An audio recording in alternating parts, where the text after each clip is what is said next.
Hey everybody, welcome to the channel. I hope you're all having an awesome day today. I know I sure am. For today's video, we're going to be taking a look at yet another affordable entry from the Firefly brand of guitars. This time we're looking at the Firefly FFLG model, which is Firefly's take on the Gibson SG. Let's go ahead and check it out.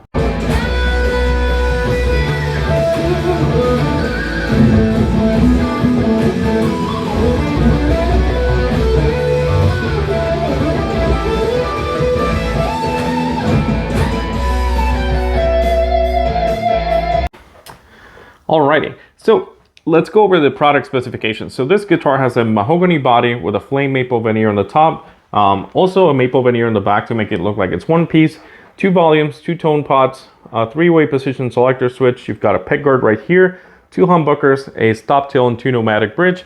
You've got a mahogany neck that has a rosewood fretboard with 22 medium jumbo frets, trappist weight inlays that are mother of pearl. You've got a bone nut on the headstock.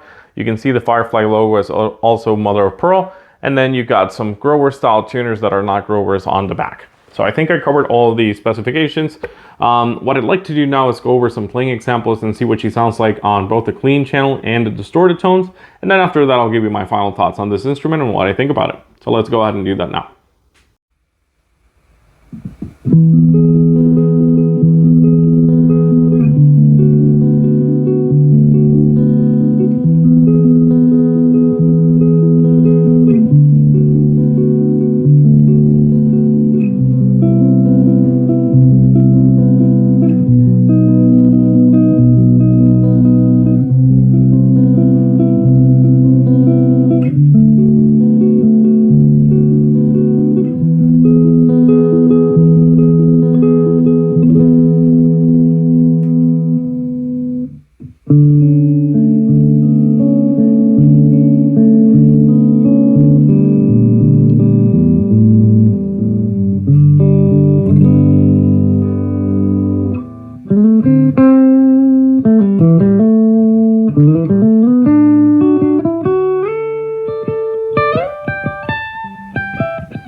Alright, now that you heard what she sounds like, let's go over my final thoughts and what I think about this instrument, whether it's a good buy for the money or not.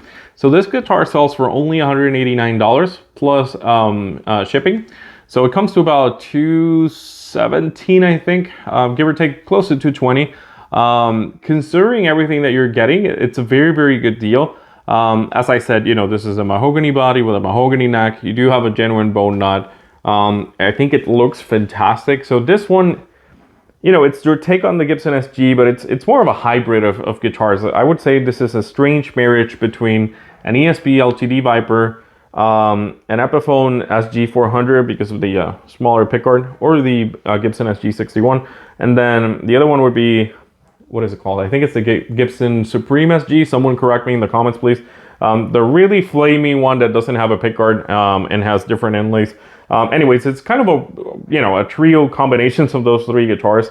I think it looks really cool. So from an aesthetical standpoint, I really like it. They had a lot of colors available when these first dropped. Now I know what you're probably thinking. You probably went to the website and said, what the heck, man? There's no no guitars available to order for the LG. And while there aren't right now, or at least not at the time that I'm making this video, I do have it on good authority that they're going to be available very, very soon, definitely before Christmas. You can see that yourself in some of the online forums and Facebook groups and all that stuff. So I figured it'd be a good time to make this video and let you know whether it's the right guitar for you or not. So let's talk about, let's go over the good, the bad, the ugly, the great, like all that stuff. So we'll start with the positive stuff that I really, really like about it. As kind of I do with most of the Firefly guitars, all the stock components are pretty good quality considering the amount of money you're paying. I would say the guitar's weakest point is probably the bridge, but even the bridge is perfectly usable. Of course, you could upgrade everything on it, but the stock pickups have a pretty good sound. They are microphonic, so maybe that's a tiny negative. But they do sound well. The tuners work well, and they look, just like Grovers. So you have a genuine bone nut.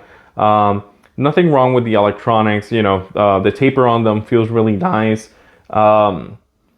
I kind of don't like the pickguard. I don't think it goes well here. I wish it was optional. I have seen that in some of the models, they don't pre-drill the pickguard. They just include it on the box if you want to put it on or not. I think they should do that with all of the LG models because I don't know. To me, I think it's a matter of preference, right? Some people might like it, some people might not. I think with this Lizard Burst, I want to see the whole thing and not the pickguard, so I might take that off.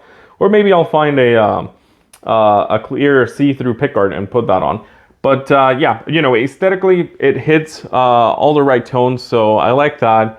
Playing-wise, it's very comfortable. The neck shape is probably thicker than the LPs, which is kind of a surprise, but it's not, to me anyway, it doesn't feel like baseball bat thick, right? So it's still pretty comfortable. It's pretty ergonomic. I believe this is, kind of like almost a 50s. It's between a 60s and a 50s neck shape, kind of C-shaped. Like I said, very, very comfortable. Pretty flat radius on this. I can't recall what it was, but I would wager it's between 12 and 14 if I had to guess. So pretty comfortable for shredding and all that stuff, but still comfortable enough for cording and all that. Things that, that could be better, or just, stuff that I've noticed. The binding is discolored in some areas. I'll see if I can put some pictures close up so that you can see what I'm talking about. But I noticed that seems to be a trend because both of the LPs that I reviewed on the last Firefly video that I did had the same thing. It's an aesthetical thing. It's not a big deal. It doesn't affect playability. I mean, as long as it's not cracked or anything, you shouldn't really be overly concerned about it. Aside from that, I would say maybe the center of the color is like a little bit more yellow than I thought, but it still looks cool, so I won't call that a negative. It does have neck dive, so it's, it's very genuine. Like this thing will go swimming down. Probably 60% of the weight or more is on the neck, but that's just not this guitar, right? Like that's just an SG thing. So it's very genuine in that effort. I like, so the headstock is angled. It's a little bit less angled than a Gibson. I wish I had one right now to kind of like compare. I do find the tuning stability is pretty good on its own as is, right? If you want to improve that, some of the upgrades that you could do is you could get some locking tuners. You could get a better bridge, maybe something with graphite saddles or roller saddles that would help. But overall, tuning stability isn't bad. One of the things, to consider is, same with all these Firefly guitars, this stock setup or the setup from the factory, it isn't amazing. I made some jokes about that in my last Firefly videos where I played one out of the box and it was all, fret bust all over the fretboard. Not a huge deal, a proper setup corrected that.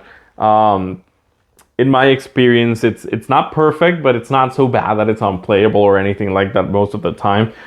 This one actually has the better setup of the four Fireflies that I've owned. So yeah, I mean, overall, it's a really, really good foundation if you want to do like a mod platform. I am actually going to mod this instrument, so I've got some locking tuners, I've got a new bridge, I got some pickups.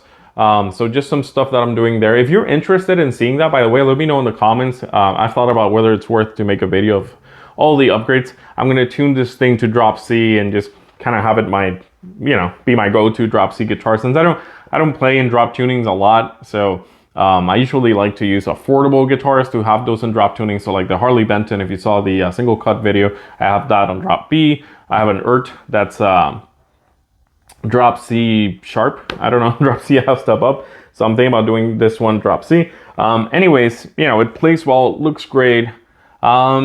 It's not super heavy. It's not light though. This is probably about 8 pounds. So in my experience, kind of heavy for an SG, but not unbearable by any means. And yeah, I mean, overall, I really don't have a lot to complain, just like I did in the last video. I will say no washer gate on the bridge this time. So no oversized holes on the bridge post, which is an issue that has been plaguing some of these guitars for a long time. So happy to see that that's not the case here. And yeah, I guess that's it for the video. I hope you guys enjoyed. I hope it was educational. If you're in the market for an SG, you don't want to spend a lot of money, check this out. I would say if your budget allows you to spend maybe like twice as much, right? 400 bucks. I would definitely go, with an Epiphone SG custom, or the G400. I don't think the G400 is dramatically better than this, but in my opinion, it is a little bit, of a step above. So, but for 200 bucks, you can't go wrong. So if you want an SG, you don't want to spend a lot of money, or you just need a good backup guitar like this will do the job and then some. Definitely some of the better value instruments out there. Anyways, like I said, that's it for the video. I hope you guys enjoyed. I hope it was educational. I've been Raph, you've been great. If you did like it, leave me a comment, like, subscribe, do all that YouTube jazz, because it does help a guy out. I will see you all in the next video. Take care. Have a great rest of your day.